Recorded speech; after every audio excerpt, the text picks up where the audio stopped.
Hello, this is Dr. Reena Raneri.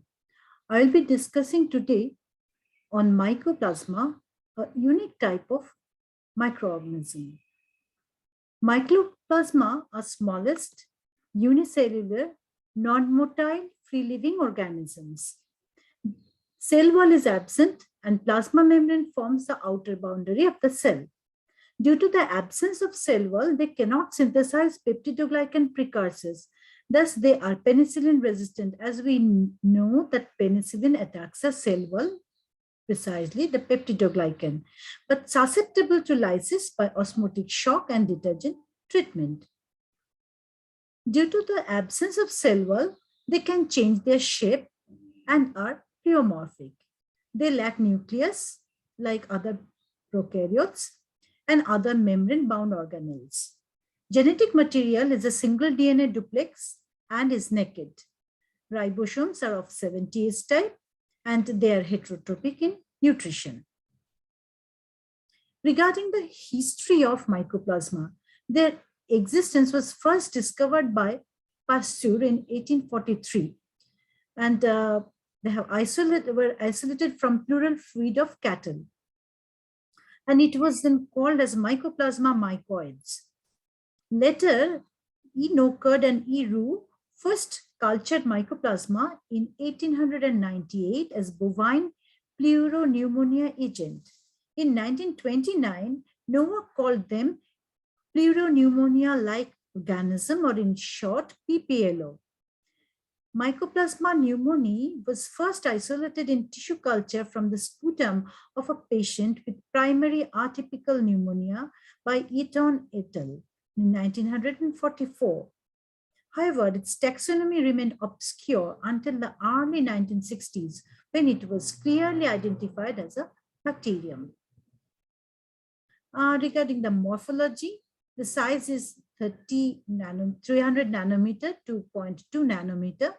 The shape is mainly coccoidal, that is a round shaped, diploform, filamentous, that is spiral shape, and teardrop shape. That means different types of shapes may be there, and we know the reason because they do not have the rigid cell wall. They have some unique colony character. Most of species form colonies on the solid agar plate with a fried egg appearance because they grow into agar surface at the center while spreading outward on the surface at the colony edges.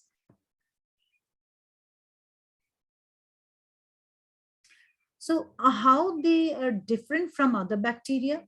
They have sterol in the cell membrane instead of peptidoglycan. They have peptidoglycans are remaining present on the cell wall as they are devoid of cell wall. They're having some unique type of cell membrane which contains sterols. They have low guanine levels, the cytosine content. Their genome has low molecular weight.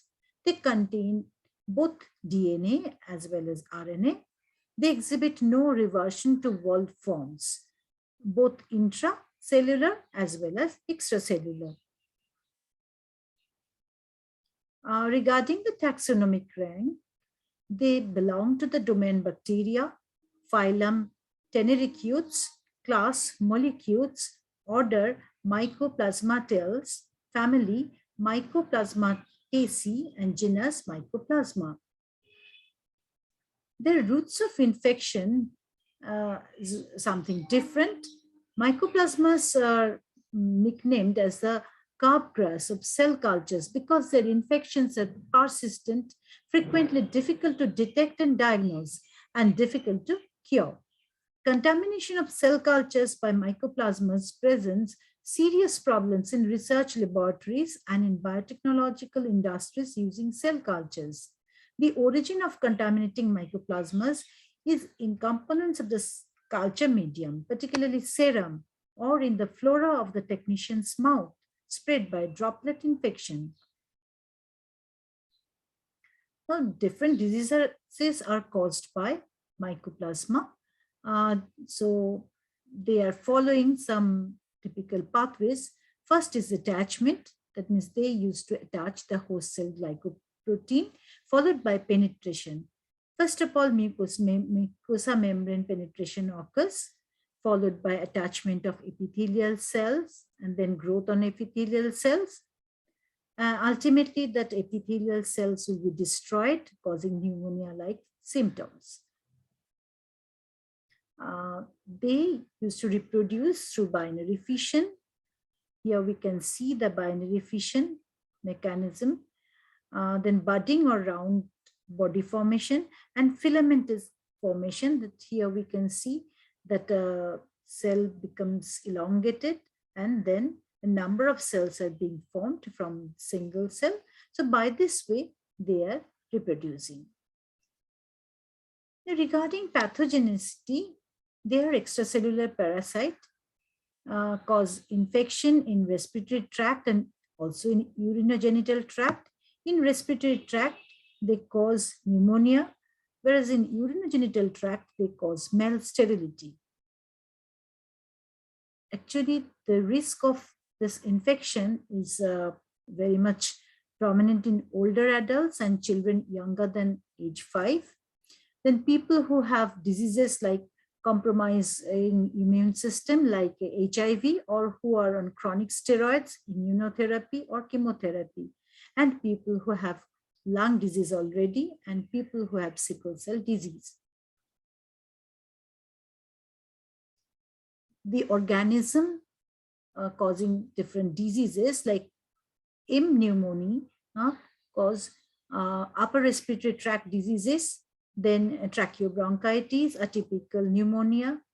M. genitalium, as the name implies, they attack the urinogenital tract, causing non-gonococcal urethritis. And M. hominis causes nephritis, pelvic inflammatory disease. And regarding the treatment, some antibiotic treatment, not penicillin, but tetracycline, chloramphenicol, or erythromycin and their derivatives are proved to be effective. So in short, Mycoplasma are a peculiar type of bacteria that is cell wall-less, requiring sterol for growth. 16 species of Mycoplasma have been found in humans, but only about 4 or 5 are pathogenic. Some are cattle, plants, insects, parasites also. Mycoplasmas have a mutation rate about 50% or higher than that of the bacteria they evolved from, which may have allowed them to more quickly and easily shrink the size of their DNA.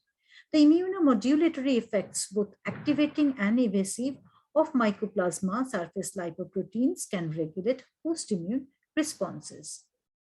So this is all about Mycoplasma. So thank you.